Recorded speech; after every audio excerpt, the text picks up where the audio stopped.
Sunday web weather emergency backup in 3, 2. I'm gonna stay off camera for a moment, folks, because I want you to see this. This is our newest sponsorship, Jet Boat Colorado. Look at this thing ripping into your living room right now. We're talking about the Colorado River, and we're talking about the location at the Colorado-Utah state line. Water temperature later in the day, lower 70s. Feels pretty good, but if you're going to get on the river recreating either in a jet boat or just in a much slower vessel like an inner tube, make sure you've got a flotation device. Make sure you have a personal flotation device. River is where it's at.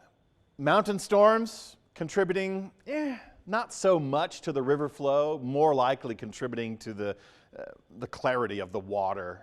That you're going to get some murkier waters from those mountain storms. The mountain storms are going to continue into the middle of next week. But big order of business right here, 4th of July. A lot of fire restrictions have been lifted in many locations. So if you're heading into the backcountry, just make sure you double check where you are and what you can do. If you're down low in the lower elevations, if you're in Grand Junction, for example, our temperatures are going to be in the upper 80s just before the 9 o'clock hour, and that's going to be an enjoyable time of the night, though fireworks won't go until after the baseball game, the Grand Junction Rockies. So by then the temperatures will cool down, but still, very enjoyable night. Mostly clear skies. Will be coming out of clearing pattern because of storms earlier in the day. So again, manageable. Storms in the mountain zones. We have low nighttime storm chances for the lower elevations. Winds, light and manageable. So have yourself a fun and safe 4th of July. Getting into the order of business, hopefully you've enjoyed these less hot temperatures, though today, it's still hot. We were pretty close to our averages for this time of the year, but late this upcoming week into next weekend, boom, upper 90s, low 100s. Many locations are going to go hotter, and we're going to have drier conditions as well. It's going to take a while to dry out. It's going to take a while to get rid of all these mountain storms because those mountain storms will still be possible into the middle of this upcoming week. And with those storms still developing in the mountain zones, I'm particularly concerned about eastern Garfield County. That's the stretch of I-70 through Glenwood Springs that goes right below the Grizzly Creek burn scar. So, wouldn't be surprised if we saw flash flood watches. We saw them throughout this weekend. Wouldn't be surprised if we see those flash flood watches continue into at least the start of this upcoming work week. And if any of those watches get upgraded to a warning specific to the Grizzly Creek, then it's an immediate safety closure on I-70 per the CDOT. And it'll take a while because once the warning expires, on the average, anywhere from 45 to 60 minutes when CDOT can get through and make sure upper and lower deck of I-70 through GWS is clear. We haven't had any reports of debris flow. That is the great news. But moving forward, I just want you to think about this. And also, as a reminder, if you're off-roading in the backcountry, a lot of off-road enthusiasts, whether on dirt bikes or trucks, if you encounter a roadway, if you encounter a previously dry wash bed, creek bed, an arroyo, if it's filled with water, it's moving swift. It's coming from a storm, probably a storm that you can't even see. Please don't cross it.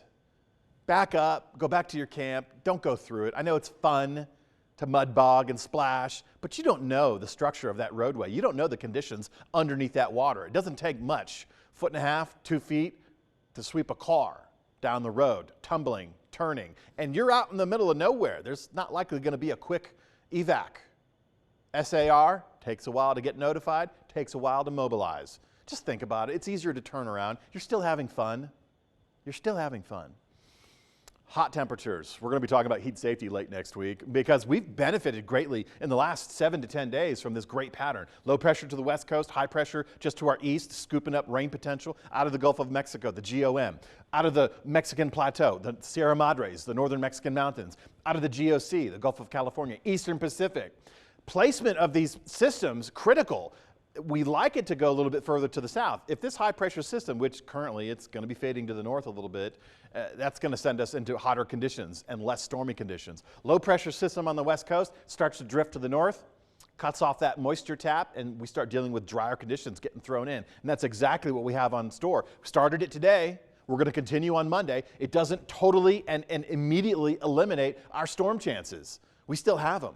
We still will continue. Just like today, we'll continue through tomorrow. Though the lower elevations, the Tri-County areas, the western slope cities further to the west, our storm window is really the late afternoon, early evening. And as such, with the drier air throughout the day, we lower our chances. So once we get to sunset, we won't see nighttime storms in this pattern, in this regime. High pressure system going to park itself right where it shouldn't be. Well, for hotter conditions, it's right where it needs to be. And hotter conditions, that's what we have in order for late next week and next weekend. Grand Junction starting the work week right about the average. Once we get through the midweek period, that's really where we start cooking things up. And it's not just Grand Junction, y'all. It's all locations. Once we get through this midweek pattern, we start to lose the majority of those mountain storms. A few here and there, but we're under this new pattern late next week, which is not very conducive to storm development. So with that being the case, I will be talking about heat safety towards the middle of next week because, yeah, those are our conditions this time next weekend.